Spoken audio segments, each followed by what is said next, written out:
مولاي صل وسلم دائما أبدا على حبيبك خير الخلق كلهم مولاي صل وسلم دائما أبدا على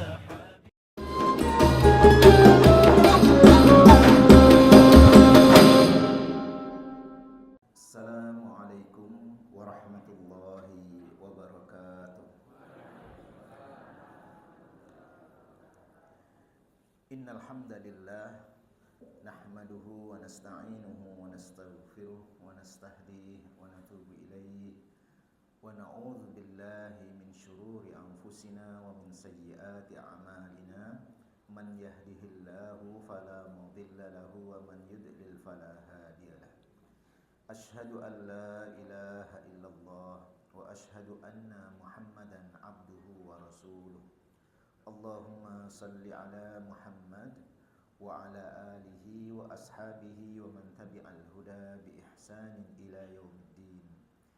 Ya ayyuhalladzina amanu taqullaha haqqa tuqatih wa la tamutunna illa wa antum muslimun. Wa ba'du fa inna asdaqal hadisi kitabullah wa khairul huda huda Muhammadin sallallahu alaihi wasallam. Bapak Ibu sekalian rahmati Allah, amputan sangat saya ingin bertanya dulu karena temanya hari ini tentang sirah Nabi dan saya ingin menyesuaikan dengan waktunya. Bapak Ibu, hari ini atau saat ini kita berada di bulan apa? Bulan apa Bapak Ibu?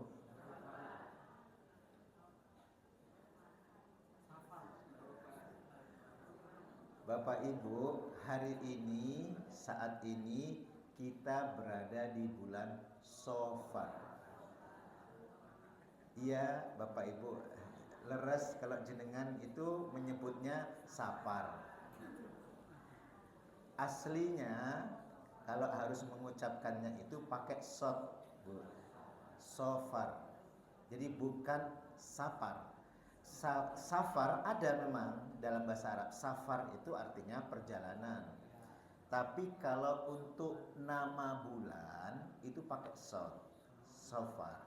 Jadi semula itu Safar awal, Safar tsani, Rabiul awal, Rabius tsani, baru Jumadal ula, Jumadas tsaniyah. Cuma yang Safar awal itu lalu menjadi Muharram. Itu pun pakai ha, Muharram. Karena ada hubungannya dengan haram. Ada tempat haram, tempat statusnya haram. Ada waktu statusnya haram. Kayak pakai ha, haram. Kalau pakai ha, haram, itu artinya tua, tua renta. Maka Muharram, bukan begitu, tetapi pakai hak Muharram. Nah, di antara peristiwa yang terjadi di bulan Safar adalah ini Bapak Ibu, hijrahnya Nabi Sallallahu Alaihi Wasallam. Nah, tetapi saya mohon dengan sangat Bapak Ibu mengingat pelajaran kita 1 bulan yang lalu. Bapak Ibu ada yang ingat tentang apa? Tentang Nabi Ibrahim, tentang Nabi Ismail ya. Saya sebenarnya agak bingung terhadap pilihan saya, apakah peristiwa tentang bulan Safar atau mengikuti urutannya dulu. Maka saya sampaikan saya memilih supaya Bapak Ibu tidak lupa bahwa di bulan Safar ada kejadian salah satu peristiwa penting, yakni hijrahnya Nabi Sallallahu Alaihi Wasallam. Nabi itu hijrah, Bapak Ibu, tanggal 27 Safar dari Mekah ke Madinah. Lama perjalanan sejak Rasulullah SAW meninggalkan rumah beliau itu ada dalam rentang waktu tanggal 27 Safar sampai di Kuba.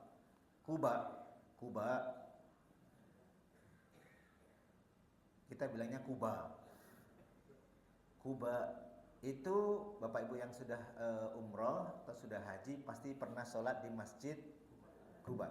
Itulah masjid yang pertama kali didirikan oleh Rasulullah SAW di Madinah. Tiba di Kuba itu tanggal 8 Rabiul Awal. Tanggal 8 Rabiul Awal.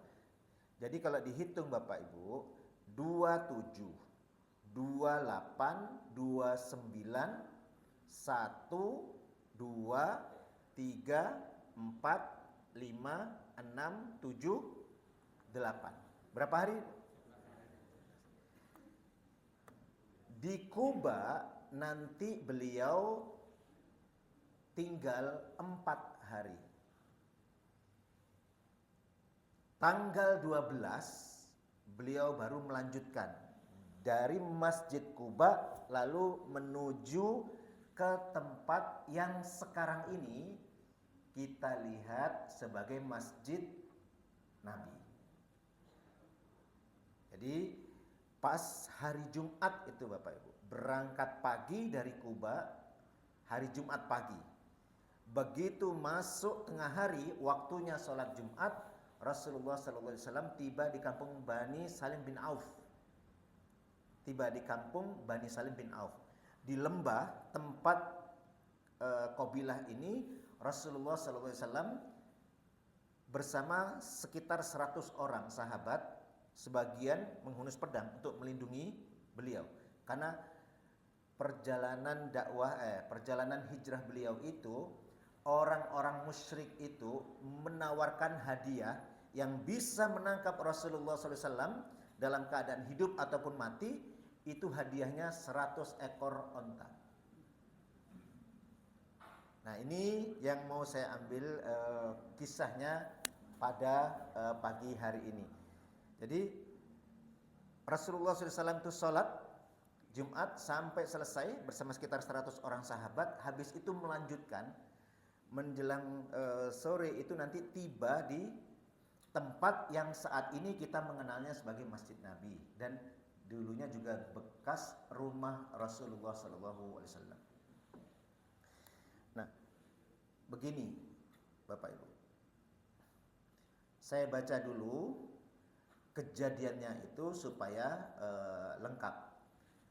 Ini Bapak Ibu kurang besar apa kurang kecil?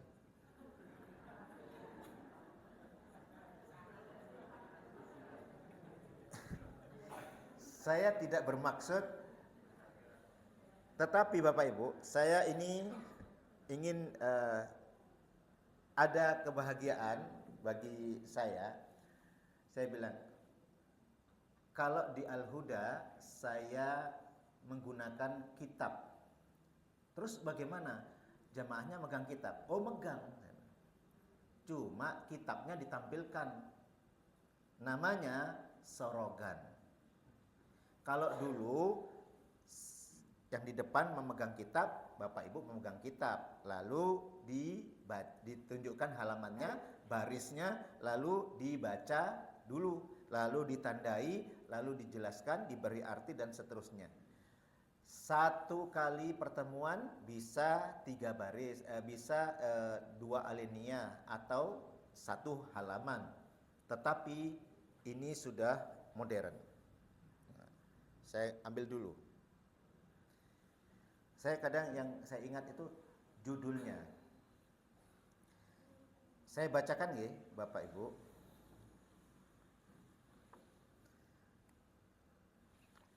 Walamma tamma ittikhadul qarar al-ghashim biqatlin Nabi sallallahu alaihi wasallam nazala ilaihi Jibril biwahyi rabbih tabaraka wa ta'ala.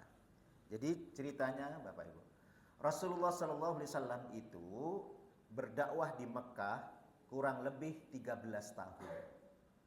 Berapa tahun Bapak Ibu? 13 tahun. Setelah 3 tahun berdakwah secara sembunyi-sembunyi, tahun keempat berdakwah secara terbuka, diperintahkan oleh Allah Subhanahu wa taala. Masuk tahun kelima, semakin keras penentangan dan penganiayaan kepada Rasulullah SAW dan para sahabat. Maka Rasulullah SAW memerintahkan sebagian mereka untuk menghindar. Tahun keenam, Allah berikan pertolongan kepada Rasulullah SAW dengan masuk Islamnya 2 orang kesatria yang tidak diduga sama sekali oleh orang-orang musyrik. Sehari sebelum masuk Islam, orang ini itu malam hari menghunus pedang lalu berjalan di jalan kota Mekah. Ketika berpapasan dengan orang-orang itu ditanya, "Kamu mau kemana?" Dia berkata, karena dia salah satu kesatria terkuat. Dia mengatakan, ini kesatria Quraisy. Aku akan membunuh Muhammad. Maka sama orang-orang itu diingatkan, kalau kamu berani membunuh Muhammad, kamu akan berhadapan dengan Bani Hashim dan Bani Zuhrah. Bani Hashim itu kabilah ayahnya Rasulullah. Kalau Bani Zuhrah itu kabilah ibunya Rasulullah. Sedangkan Rasulullah SAW itu disayangi oleh kedua kabilah itu. Kata orang ini, dia gak takut. Bapak Ibu ingin tahu siapa nama orang ini? Umar bin Khattab radhiyallahu. Belum masuk Islam. Saat itu belum masuk Islam. Ternyata besoknya Bapak Ibu masuk Islam. Maka setelah itu disusul sebagian berpendapat peristiwanya terjadi sebelum Umar bin Khattab. Paman Rasulullah SAW, Hamzah ibn Abdul Muttalib, masuk Islam juga. Ketika melihat posisi kaum muslimin ya, bersama Rasulullah SAW ini semakin kuat dengan 2 orang ini, mereka memboikot Rasulullah SAW. Maka Rasulullah mengalami kelaparan itu 3 tahun Bapak Ibu, sampai harta Ummul Mukminin Khadijah radhiyallahu anha itu habis untuk bertahan. Setelah itu Bapak Ibu, setelah 3 tahun pemboikotan, Rasulullah SAW sendiri yang terkena imbas dari keluarga Rasulullah SAW, terkena imbas dari pemboikotan itu. Paman beliau Abu Thalib jatuh sakit lalu meninggal dunia. Kemudian istri beliau Ummul Mukminin Khadijah radhiyallahu anha diriwayatkan 3 bulan kemudian juga jatuh sakit kemudian meninggal dunia. Rasulullah Shallallahu alaihi wasallam itu lalu mencari arah untuk bisa menolong beliau. Beliau ke Taif di tahun ke-10 di bulan Syawal. Kalau Jogja punya Kali Urang Bapak Ibu. Dataran tingginya kan salah satunya, meskipun kita juga ada Gunung Kidul. Kan lewat gunung. Ada Kali Urang dataran tingginya. Kalau Jakarta punya Puncak. Kalau Mekah punya Taif. Bapak Ibu yang sudah pernah umroh kemudian dapat jalan-jalan ke Taif, beda kan? Suhunya itu beda. Lebih dingin karena itu dataran tinggi dan air berlimpah. Tidak seperti di wilayah gurun. Nah, di Taif itu Rasulullah SAW 10 hari berdakwah itu. 10 hari. Berdakwah 10 hari, tidak ada satupun yang mau menerima. Kecuali mereka mengatakan, keluar kamu dari kampung kami. Keluar. Puncaknya, Bapak Ibu, mereka mengumpulkan orang-orang bodoh, anak-anak sama budak-budak untuk mengusir Rasulullah SAW, mencaci maki Rasulullah SAW dan melempari Rasulullah SAW dengan batu. Sampai digambarkan sandal beliau itu sandalnya na'alahu penuh dengan darah. Sampai Rasulullah SAW berteduh di dekat dinding kebun anggur, berteduh. Nah ini ya Bapak Ibu, saya ingin mengawali kisahnya itu juga dari situ supaya ada gambaran mengapa Rasulullah SAW tidak juga meninggalkan Mekah meskipun sudah 10 tahun mengalami seperti itu, bahkan di Taif juga mengalami lebih berat lagi. Ternyata ini diantara pelajarannya.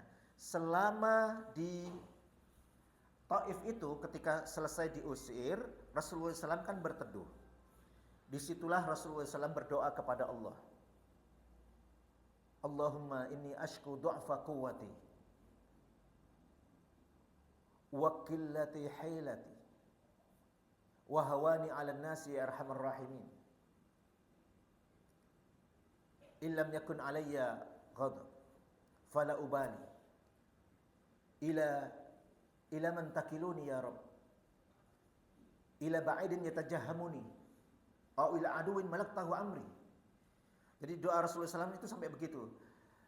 Ya Allah, ya Tuhanku, kepadamu aku mengadukan lemahnya atau lemahnya diriku, kurangnya usahaku, dan hinanya diriku di hadapan manusia. Wahai Zat yang Maha Pengasih, Maha Penyayang, asalkan tidak ada murka darimu ya Allah, aku tidak peduli. Kepada siapa lagi ya Allah, Engkau akan hadapkan aku? Kepada orang yang jauh yang selalu bermuka masam kepadaku, atau kepada musuh yang akan Engkau kuasakan perkaraku kepadanya? Asal Engkau tidak murka ya Allah, aku tidak apa-apa. Rasulullah sampai berdoa seperti itu Bapak. Akhirnya Bapak Ibu, ada kejadian aneh. Dua putra Rabi'ah, pemilik kebun itu, yang pemiliknya itu mengusir Rasulullah, gak suka Rasulullah, mengusir Rasulullah. Dua putra Rabi'ah itu Allah timbulkan rasa iba pada hatinya, sehingga melihat Rasulullah SAW bersama Zaid bin Harithah radhiyallahu an, itu dia mengambil satu tangkai anggur, inap, bukan kurma, anggur. Lalu diperintahkan budaknya untuk mengasih kepada Rasulullah SAW, kasih kepada orang itu. Ketika dikasihkan sama Adas, namanya ini Adas, budaknya Rabi'ah, ditaruh di hadapan Rasulullah Bapak Ibu, ditaruh. Ketika ditaruh di hadapan Rasulullah SAW, Rasulullah itu mengambilnya begini Bapak Ibu. Nah ini menjadi pelajaran bagi kita. Diambil anggur itu, ketika beliau akan mengambilnya itu, beliau mengucapkan Bismillah. Ketika menggerakkan tangan beliau itu, karena disebutkan madda yadahu faqala. Jadi ketika menggerakkan tangannya, Rasulullah SAW itu sudah berucap Bismillah. Lalu summa akala, lalu dimakan. Mendengar itu Bapak Ibu, Adas ini kaget, malah mengatakan, apa yang kau baca tadi? Itu bukan bacaan yang biasa dibaca orang-orang di sini. Rasulullah juga kaget, kenapa dia tahu? Ternyata Bapak Ibu, Adas ini bukan orang Arab. Dia orang Irak, orang di wilayah lembah Mesopotamia, di dekat sungai Tigris. Maka dikatakan, Rasulullah lalu bertanya, min ayil biladi anta, dari negeri mana kamu? Wa ma dinuka, apa agamamu? Adas menjawab, ana Nasrani, aku beragama Nasrani. Aku dari negeri Ninawa. Ninawa itu Bapak Ibu sebuah wilayah dekat Mosul, Irak sekarang. Jadi ketika disebut begitu, Rasulullah SAW lalu bilang begini Bapak Ibu. Min qaryatir rajulis salihi Yunus bin Matta. Kamu pasti dari negeri laki-laki salih Yunus bin Matta. Mendengar itu kaget Adas. Bagaimana ada orang bisa tahu tentang Yunus bin Matta? Itulah Nabi Yunus alaihissalam yang dimaksud. Maka Rasulullah SAW lalu ditanya, wa ma yudrik, wa ma adraka ma Yunus bin Matta. Apa yang kamu ketahui tentang Yunus bin Matta? Maka Rasulullah SAW menjawab, zaka ahi, dia itu adalah saudaraku. Kana nabiyan wa ana nabi. Dia itu seorang nabi dan aku juga seorang nabi. Adas itu, Bapak Ibu, langsung mencium kepala Rasulullah, mencium tangan Rasulullah, mencium kaki Rasulullah yang penuh darah itu. Setelah dia kembali ke tuannya, kan dilihat dari jauh sama tuannya. Adas itu dibilang, celaka kamu Adas, bodoh kamu. Apa yang kamu lakukan tadi? Kata Adas, ya sayyidi, ma'alal ardi khairin min hadar rajul. Wahai tuanku, di muka bumi ini tidak ada orang yang lebih mulia dari dia. Sesungguhnya dia telah mengabarkan kepadaku sesuatu itu tidak mungkin diketahui kecuali oleh seorang rasul, oleh seorang nabi. Maka dikatakan, nah, makanya Bapak Ibu nanti para ahli sirah itu berbeda pendapat. Bagaimana kelanjutan Adas ini? Masuk Islam atau tidak? Sebagian berpendapat dari yang dilakukannya, dari yang diucapkannya, dari pembelaannya kepada Nabi, maka dia diyakini pada akhirnya dia masuk Islam. Nah, cuma belum, kalau pelajaran ceritanya seperti itu Bapak Ibu. Tetapi pelajarannya para ulama ada kejadian unik. Bapak Ibu, ketika Rasulullah SAW selama kurang lebih 10 tahun di Makkah itu sampai mengalami pemboikotan, sampai diusir, sampai diancam akan dibunuh, Rasulullah SAW itu lalu diusir dari Taif. Ternyata pertemuan beliau dengan Adas itu ada hikmahnya, karena Rasulullah SAW diingatkan kepada Nabi Yunus alaihis salam. Nabi Yunus alaihis salam itu Bapak Ibu ada di dalam surat Saffat, ada di dalam surat Al-Anbiya, ada di dalam surat Yunus, ada di dalam surat Qalam. Saya mohon izin, saya percepat supaya jenengan nanti bisa yakin kejadiannya Nabi Yunus. Kenapa diingatkan Rasulullah SAW?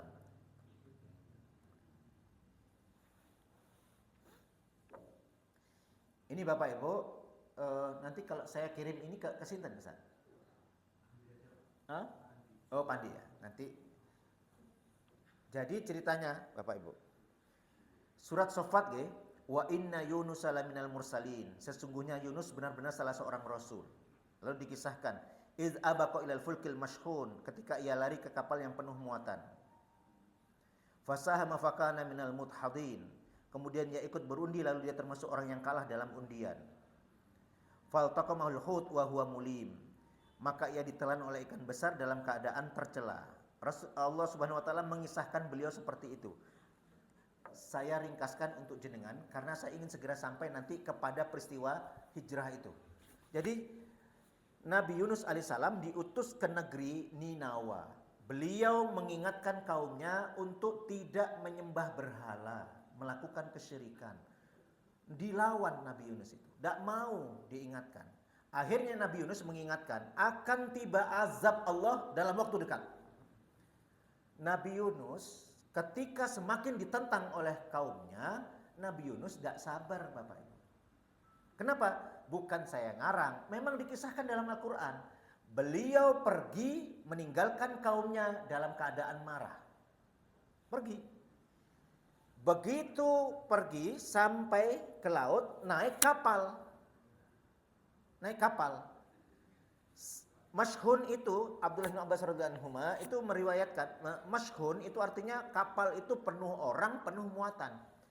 Langsung di situ oleh Allah Subhanahu wa taala ditakdirkan sebab kapal itu dihantam ombak sehingga mereka khawatir karam. Caranya harus berundi. yang harus dikurangi. Bukan hanya barang, manusianya. Berundi ternyata kena ke Nabi Yunus. Mereka nggak terima, kan mereka tahu Nabi Yunus orang baik. Diulang undiannya, diundi lagi, Nabi Yunus lagi. Baru setelah itu diundi lagi. Yang ketiga, baru Nabi Yunus lagi. Ternyata inilah ketetapan Allah Bapak Ibu. Nabi Yunus melompat, Allah telah perintahkan ikan besar itu menelan beliau. Nah, di sini disebutkan Bapak Ibu pada ayat berikutnya, falaula annahu kana minal musabbihin. Maka kalau sekiranya dia tidak termasuk orang-orang yang banyak mengingat Allah, ini sempat saya singgung atau saya lupa, di sini belum, tapi perasaan saya sudah. Perasaan saya yang mengingatkan sudah. Lala bisa fi batnihi ila yaumi yub'atsun. Jika sekiranya pas saat Nabi Yunus alaihissalam berada di dalam perut ikan, beliau itu tidak tergolong orang yang suka bertasbih, mengingat Allah. Abdullah bin Abbas radhiyallahu anhu di antara tafsirnya menyebutkan musabbihin itu musallin, orang yang mendirikan sholat. Jadi itu Bapak Ibu, salah satu kedahsyatan sholat. Bapak Ibu, kalau kita tidak bisa sholat secara berdiri, boleh nggak kita nggak sholat? Tidak boleh, tetap harus, meskipun harus kalau nggak kuat duduk, boleh nggak sholat? Tetap harus sholat. Kalau dalam keadaan berbaring, pakai isya, bisa dibayangkan. Bapak Ibu, Allah SWT mengingatkan, jika sekiranya dia, Yunus, tidak termasuk orang yang suka bertasbih, sebagian fokus kepada tasbih. Kenapa? Di dalam surat Al-Anbiya, ini Bapak Ibu, saya sampaikan ke jenengan.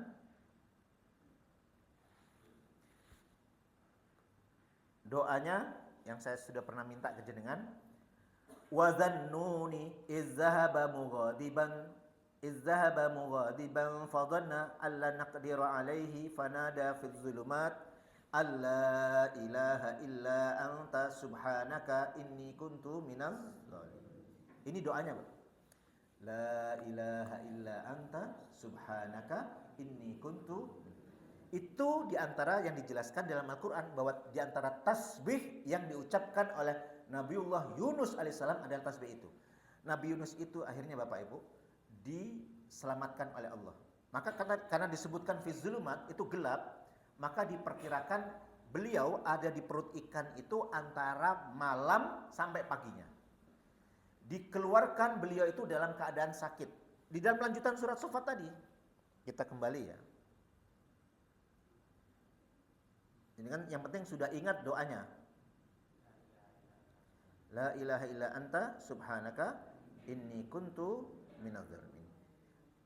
Kalau tidak termasuk orang yang bertasbih, niscaya ia akan tetap tinggal di perut ikan itu sampai hari kiamat, sampai hari berbangkit. Kemudian kami lemparkan dia ke daerah yang tandus, sedang ia dalam keadaan sakit. Dikeluarkan itu Bu dari mulut ikan di daerah yang tandus, sedangkan beliau dalam keadaan sakit. Itu menunjukkan bahwa di dalam perut ikan tetap mempengaruhi keadaan beliau. Lalu Allah tolong ditumbuhkan di dekat beliau tanaman sejenis labu. Habis ini penjual labu laku ini. Wa ambatna alaihi syajaratan min yaqtin, dan kami tumbuhkan untuk dia sebatang pohon dari jenis labu. Lalu Allah karuniakan kepada beliau kembali kepada kaumnya, 100.000 orang atau lebih, itu semuanya beriman. Jadi kisahnya begini, satu-satunya umat seorang nabi yang selamat dari azab di dalam Al-Quran itu adalah umat Nabi Yunus alaihissalam. Kenapa kok selamat? Karena bertaubat dulu sebelum azab datang. Sayangnya Bapak Ibu, ketika mereka bertobat, sebagian berpendapat begini kisahnya. Sebagian mereka bertobat, Nabi Yunus terlanjur sudah pergi. Tetapi akhirnya Nabi Yunus dikembalikan oleh Allah, dipertemukan lagi. Sampai akhirnya mereka semuanya ini diberi kenikmatan oleh Allah sampai waktu tertentu. Nah, pelajarannya apa Bapak Ibu? Kenapa Allah ingatkan beliau kepada Nabi Yunus alaihissalam? Karena begini, ini Bapak Ibu, saya tunjukkan.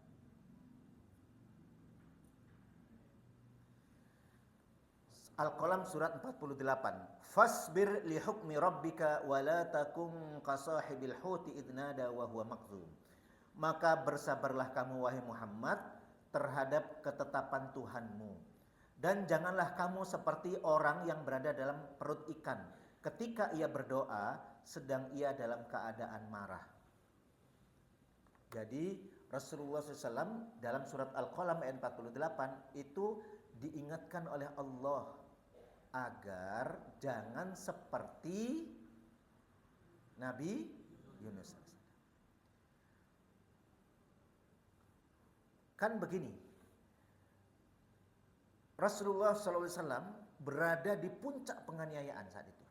Rasulullah SAW itu Bapak Ibu, waktu di Taif itu sudah bilang, keberadaanku di Taif jangan kalian beritahukan kepada orang Mekah. Dibocorkan Bapak Ibu. Maka Rasulullah SAW ketika pulang, mau masuk kota Mekah, Rasulullah SAW sudah mendapatkan ancaman akan dibunuh saat pulang. Makanya Rasulullah SAW lalu mengutus Zaid untuk mencari bantuan dulu.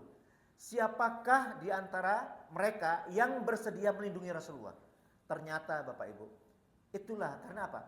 Rasulullah SAW itu kebaikan beliau tidak bisa dibantah. Akhirnya orang-orang musyrik itu ada yang bersedia menghunus pedang, membawa seluruh anak-anaknya, keluarganya, mengawal Rasulullah sampai pulang ke rumah. Menghunus pedang. Sesama orang musyrik bertengkar. Kenapa kamu lindungi? Dia katakan, sesungguhnya kami pernah mendapatkan pertolongannya di masa lalu. Jadi kebaikan Rasulullah SAW itu hampir dirasakan oleh semua orang. Maka ketika kembali itu mereka bersedia, meskipun harus berhadapan sama kaumnya sendiri, dikawal Rasulullah. Rasulullah SAW Bapak Ibu berada di puncak ujian saat itu. Coba beratnya seperti apa? Saat Rasulullah SAW mengalami luka seperti itu di Taif, ternyata doa beliau dikabulkan Bapak Ibu. Kenapa ada peristiwa ini? Ini seakan-akan menolong Rasulullah SAW untuk lebih kuat dan sabar. Karena perintah Allah. Menghadapi umatnya yang seperti itu, memperlakukan beliau seperti itu, beliau harus sabar. Kenapa Bapak Ibu? Ujian puncaknya itu bukan di sini, ujian kesabarannya. Puncaknya tuh begini.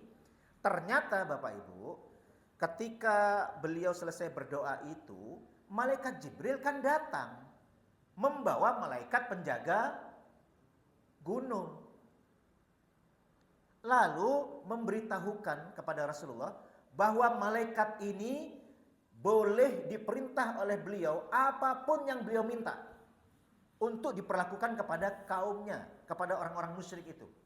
Makanya lalu malaikat gunung mengucapkan salam kepada Rasulullah SAW. Setelah mengucapkan salam, dia mengatakan, "Ya Rasulullah, perintahkan apapun kepadaku, maka akan aku lakukan." Bahkan malaikat itu menawarkan, apakah perlu aku balikkan dua gunung, Abu Qubais dan Qaiqaan, disebut Akhsyabain. Dua gunung itu aku balik, aku timpakan pada mereka. Sudah diperlakukan seperti itu, tiba-tiba Allah beri wewenang, kekuatan, kekuasaan. Bapak Ibu, kalau 10 tahun diolok-olok terus,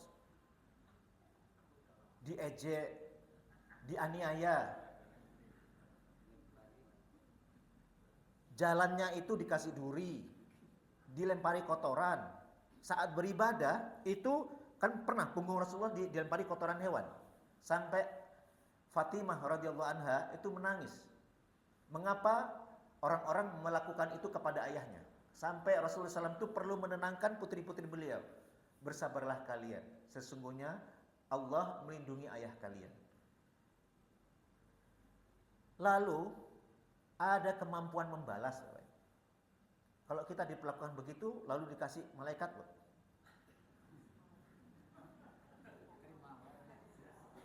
Ibu-ibu, kalau yang di Bali itu Gunung Merapi gimana? Itu bukan satu rumah, dua rumah Bapak Ibu yang kena. Satu Jogja. Nah, itu kalau melihat kisah ini, betapa kecilnya itu Bapak Ibu, dunia itu. Rasulullah SAW kalau mau Bapak, balik dia, dua-duanya. Maka Rasulullah SAW lalu menjawabnya, tidak, bahkan aku berharap kepada Allah, berarju, aku berharap kepada Allah, semoga Allah ayyukhrija min aslabihim man ya'budullah. Aku berharap kepada Allah, semoga Allah menjadikan Allah mengeluarkan dari tulang sulbi mereka keturunan-keturunan yang menyembah kepada Allah dan tidak melakukan kesyirikan sedikit pun. Dibalas seperti itu. Bapak Ibu, itulah diantara hikmahnya kenapa Rasulullah SAW sampai saat itu, setelah 10 tahun itu, belum juga meninggalkan Mekah meskipun selalu dianiaya. Ternyata lalu terjadilah peristiwa ini Bapak Ibu. Nah, inilah yang mau saya sampaikan. Waktu 10 menit, saya akan sampaikan 7 menit. Bapak Ibu sabar sebentar ya.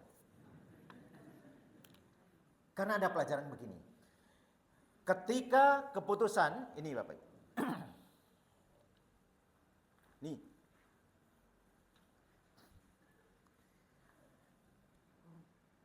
Di tempat musyawarahnya orang musyrik diputuskan. Ini tahun ke-14 di bulan Safar. Tahun ke-14 setelah kenabian. Ini saya melompat kajiannya.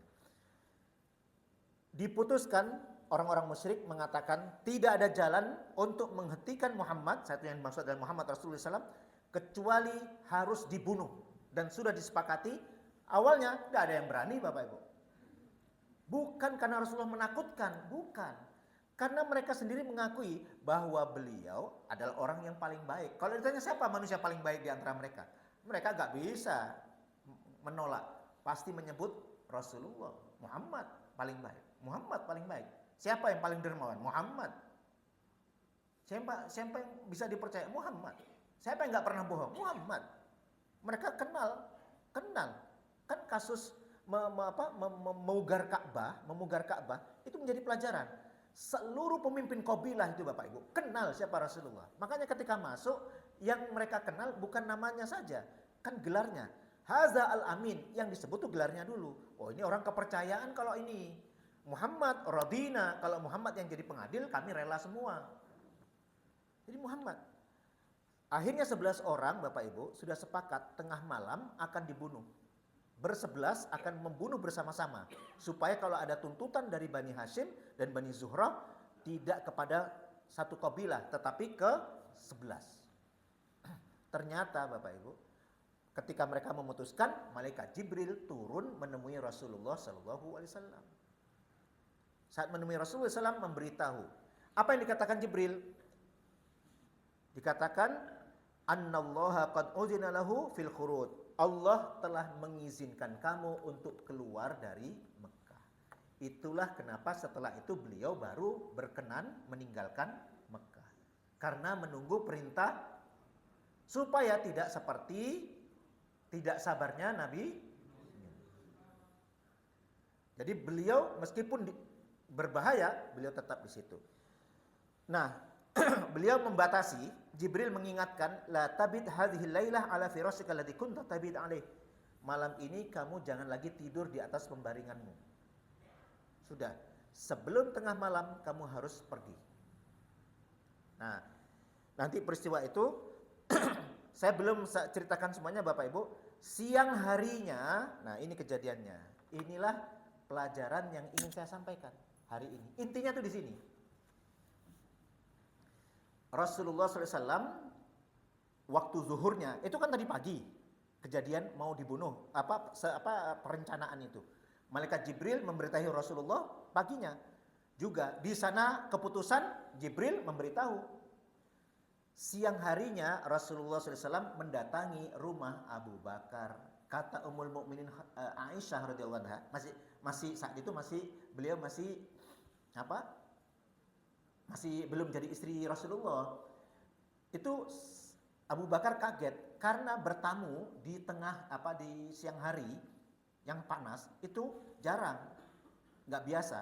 Maka ketika ada orang mengetuk pintu rumah Abu Bakar mengatakan Rasulullah ingin bertemu, Abu Bakar kaget, pasti ada sesuatu yang besar. Nah, ketika masuk Rasulullah mengatakan, "Akhrij fiman indak," keluarkan ini, keluarkan orang-orang. Kata Abu Bakar, "Tidak ya Rasulullah, mereka semua adalah keluargamu."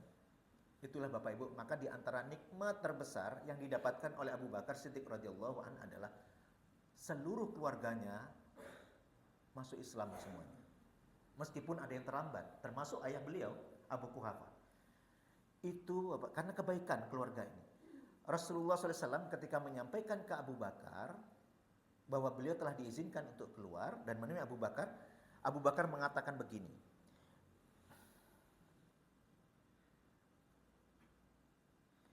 "As-suhbah bi abi anta ya Rasulullah." Apakah engkau memilihku untuk menemanimu ya Rasulullah? Sungguh ayahku jadi tebusannya ya Rasulullah. Sampai mengatakan begitu Abu Bakar. Kata Rasulullah, "Na'am, iya." Kata Ummul Mukminin Aisyah, "Fara'aitu Aba Bakrin yabki." Aku melihat ayahku Abu Bakar lalu menangis. Kata Ummul Mukminin Aisyah radhiyallahu anha yang saat itu belum menikah dengan Rasulullah, "Aku belum pernah melihat ayahku menangis bahagia seperti hari itu." Jadi Abu Bakar Siddiq radhiyallahu anhu itu merasa bahagia karena dipilih untuk menemani Rasulullah SAW mengambil bagian dalam perjuangan beliau dalam perjalanan hijrah itu, Bapak. Beliau menangis karena menangis bahagia. Karena ini perjalanan bukan rekreasi, Bapak Ibu. Ini bukan perjalanan jalan-jalan, ini perjalanan taruhannya nyawa. Kalau ketangkap, ini nanti menyembunyikan Rasulullah SAW. Ini Bapak Ibu, nanti selalu diingat oleh para sahabat. Kenapa selalu menghormati Abu Bakar Siddiq radhiyallahu? Karena saat itu Rasulullah SAW itu benar-benar sudah direncanakan akan dibunuh, dan ketika mereka nanti gak dapat Rasulullah di rumahnya, mereka mengumumkan sayembara. Yang bisa menangkap Rasulullah SAW hidup ataupun mati mendapatkan 100 ekor onta. Kalau sekarang bisa berkhianat loh.